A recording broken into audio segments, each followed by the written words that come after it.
माळ माथ्यावरील ग्रामीण भागातील शेतकरी पुत्रांचा करिश्मा. जय जवान जय किसान. देवारपाडे, नाळे, शेंदुर्णी तसेच दहिवाळ येथील शेतकरी श्री सदाशिव जिभाऊ पवार यांच्या सुपुत्र चिरंजीव हर्षल पवार याची CISF मध्ये सिलेक्शन झाल्याने दहिवाळ गावातील सार्वजनिक वाचनालयातील युवा तरुणांनी हर्षलचा DJ वाजवून व फटाक्यांची आतिषबाजी करून आनंदोत्सव साजरी केला. तसेच हर्षलच्या आईवडिलांचा व आजींचा गावकऱ्यांनी अभिनंदन करीत सत्कार केला. यावेळी दहिवाळ गावातील युवा, तरुण, महिला व पुरुष मोठ्या संख्येने उपस्थित होते. या कार्यक्रमाचे सूत्रसंचालन श्री नारायण साळुंके यांनी केले, तर आभार प्राध्यापक दिलीप जगताप यांनी मानले. बघूया CISF मध्ये सिलेक्शन झालेल्या हर्षल सदाशिव पवार यांचा गावकऱ्यांनी व युवा तरुणांनी आयोजित केलेला सत्कार सोहळ्याचे दृश्य.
देशाचं रक्षण करण्यासाठी एक मोठी पोस्ट घेऊन या ठिकाणी उत्तीर्ण झाला.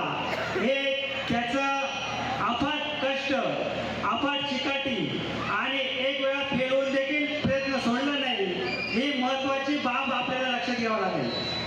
हर्षल हा कष्टातून पुढे गेला. हर्षलने अहोरात्र अभ्यास केला, इतर विद्यार्थ्यांचा आदर्श घेतला आणि आपल्या आदर्श जीवनातून त्यांनी कारकीर्द करून दाखवली. आज एक शेतकरी कुटुंबातून CISF मध्ये जाणारा आपल्या गावातून प्रथम विद्यार्थी आज या ठिकाणी CISF पास झालेला आहे. त्याबद्दल त्याचं कौतुक करावं तेवढं कमी. त्याच्या या यशाला कुठेच सीमा नाही. CISF मध्ये चेतन जगताप, त्यानंतर हर्षल पवार हे 2 विद्यार्थी आपल्या गावातून उत्तीर्ण झालेले आहेत. एक मोठे यश एकदम कमी वयात आणि अफाट कष्ट करून मेहनतीने मिळवलेलं हे एक आपल्यापुढे यशाचं पारितोषिक म्हणायला हरकत होणार नाही. कारण की यश हे त्याचं मिळत नसतं. यशामध्ये सामील व्हायला सर्वजण आपण आहोत, परंतु ते यशापाठी मागे त्याची कारकिर्दीचा विचार केली तर त्या यशाला कुठेतरी काहीतरी प्रयत्न करून मिळवलेलं यश आहे. कारण की यश हे फक्त कष्टातून मिळत असतं हे त्यांनी दाखवून दिलं. आज कोणतंही मार्गदर्शन नसताना एका शेतकरी कुटुंबातून उज्ज्वल यश संपादन करून हर्षलने त्याच्या पिढीचा उद्धार केला. त्याबद्दल गावाच्या वतीने तसेच सर्व मित्रमंडळाच्या वतीने हर्षलचे कौतुक करावं तेवढं कमी होईल. या ठिकाणी छोटासा सत्कार हर्षलचा या ठिकाणी आपण नियोजित केलेला आहे आणि इतर विद्यार्थ्यांना हर्षलचा आदर्श घ्यायला हवा. कारण की हर्षलने काय परिश्रम घेतले, त्याने कशी चिकाटी ठेवली जीवनात आणि शेती करून आईवडिलांच्या हाकेला होकार देऊन आणि हे यश मिळवलं आहे. ही त्याच्या आदर्शाची बाब म्हणावी तेवढी कमी. आई वडील शेतकरी असताना देखील त्यांच्या कामात दिलगिरी व्यक्त करून कष्टाला काय प्रयत्न करावे लागतात ही सरी जाणीव ठेवून हर्षलने हे यश मिळवलं. हर्षलच्या जीवनातील हे एक मोठं आज आनंदाचा दिवस आहे, परंतु या आनंदामागे त्यांनी काय कष्ट घेतले त्याची जाणीव आपण सर्व विद्यार्थ्यांनी ठेवली पाहिजे आणि त्याचा आदर्श घेतला पाहिजे, जेणेकरून आपला देखील सत्कार हर्षलच्या जागी नक्की होईल. याच्यासाठी तुम्ही प्रयत्न करा आणि त्याचा आदर्श घ्या. यश हे 100% मिळतं, पण त्याच्यासाठी चिकाटी, मेहनत, काबाड कष्ट करण्याची उमेद असेल तरच मिळू शकतं. स्त्री शिक्षणाचे आराध्य महात्मा ज्योतिबा फुले आई सावित्रीबाई यांना त्रिवार मानाचं वंदन. आज आपण या ठिकाणी का जमलं त्याची पार्श्वभूमी सर्वांनाच माहीत आहे. आज आपण हा जो सत्कार सोहळा या ठिकाणी आयोजित केला आहे, याच्या आधी मागच्याच वर्षी आपण याच ठिकाणी एक सत्कार सोहळा या ठिकाणी आयोजित केला होता. विशाल सुभाष पवार आणि आज आपण सत्कार सादर करतोय किंवा सत्कार आपण आजचा करतोय तो म्हणजे हर्षल सदाशिव पवार यांचा. या दोघांच्या यशामागे जर तरी आपण बघितलं, एक त्यांच्या यशामागचं जे फळ आहे किंवा यशामागे काय ज्याचा हात आहे ते जर आपण बघितलं तर त्याचं एकच निष्पन्न निघतं, ते म्हणजे दैवळ गावामध्ये एक लावलेलं 2-3 वर्षापूर्वीचं एक छोटंसं रोपटं आणि ते म्हणजे दैवळ गावाची सार्वजनिक अभ्यासिका. आपण जर दैवळ गावाच्या सार्वजनिक अभ्यासिकेचा विचार केला किंवा त्याचा इतिहास जर चालून बघितला तर अगदी 2-3 वर्षापूर्वी आपल्याच गावाचे भूमिपुत्र PSI अमोल पवार आणि वैभव पवार, त्याचबरोबर जिभाऊ पवार यांनी किंवा बाकीच्या इतर मित्रमंडळींनी ही अभ्यासिका चालू करण्यासाठी आग्रह धरला.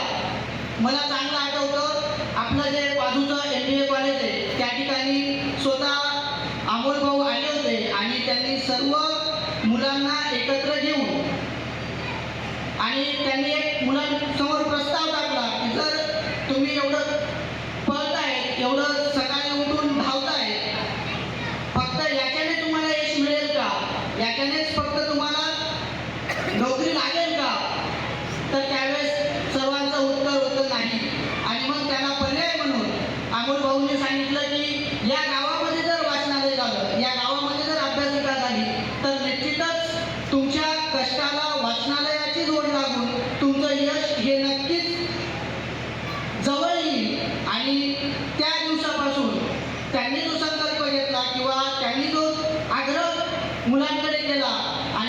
प्रतिसाद देखील मुलांनी आणि गावातील